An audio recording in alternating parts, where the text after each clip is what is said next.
Қазақстан Республикасының Тұңғыш Президенті күні қарсаңында мектебіміздің түсірілім ұжымы Шамалған ауылындағы Елбасымыздың Атамекен тарихи-мәдени орталығына барып қайттық.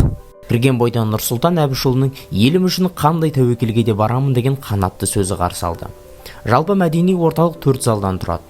Ең алғашқы залдан әрине Елбасымыздың балалық шағы, мектептегі кезмен еңбек жолының басталу кезеңдерін тамашалай аласыздар. Бәйдібек баба ұрпағы Нұрсұлтан Әбішұлы 1940 жылы Алматы облысы Қарасай ауданы Шамалған ауылында үш қоңырдың баурайында дүние есігін ашты. Қазақ елінің болашағын қалыптастырған тұлға дәл осындай шағын 2 бөлмелі үйде өсіп өнді. Әбіш атамыз бен Әлжан анамыздан тараған 4 ұрпақтың ең тұңғышы Елбасымыз. Одан кейінгі 1947 жылы туған перзент Сатыбалды Назарбаев 1981 жылы өмірден озған. 1950 жылы қарындасы Әнипа өмірге келсе, шаңырақтың ең кенжесі Болат Назарбаев 1953 жылы дүние есігін ашқан. Бастауыш сынып білімін Фурманов атындағы дәл осы мектептен алған. Мектеп аяқталған соң үлкен өмірге қадам басып, металлургтар қаласына аттанды. Студенттік шағы аяқталып, алғашқы жұмысын металлургия комбинатында қарапайым жұмысшылықтан бастаған. Міне, мемлекет басқарудың ең алғашқы іргетасы осылай қаланды. Елбасымыздың алғаш президент болған күннен бастап барлық тарихи сәттері, құнды жәдігерлері осында. Ал мына залдың жөні мүлдем бөлек. Аспалы шамның өзі 8 қатарлы, салмағы 8 тонна.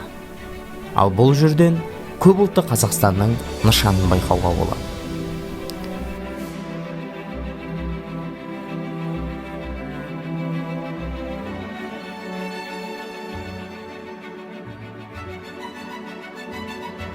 Ал бұл енді сиқырлы туынды. Бейбіт Атамқұловтың қолдауымен америкалық суретші Дэвид Датунаның қолынан шыққан ғажап дүние. Алыстан қарағанда елбасы бейнесі, жақындаған кезде құрастырылған көзілдіріктер және қазақтың хандары бейнеленген. Бір сөзбен айтқанда шедевр. Көру керек.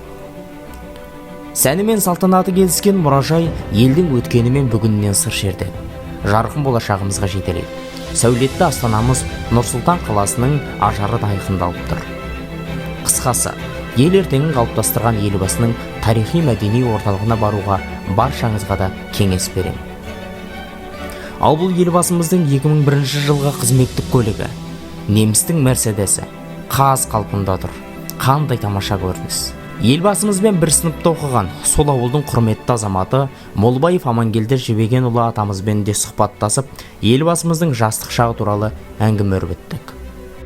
Бүгінгі саяхатымызды Елбасымыз Нұрсұлтан Әбішұлының сөзімен қорытындылаймыз.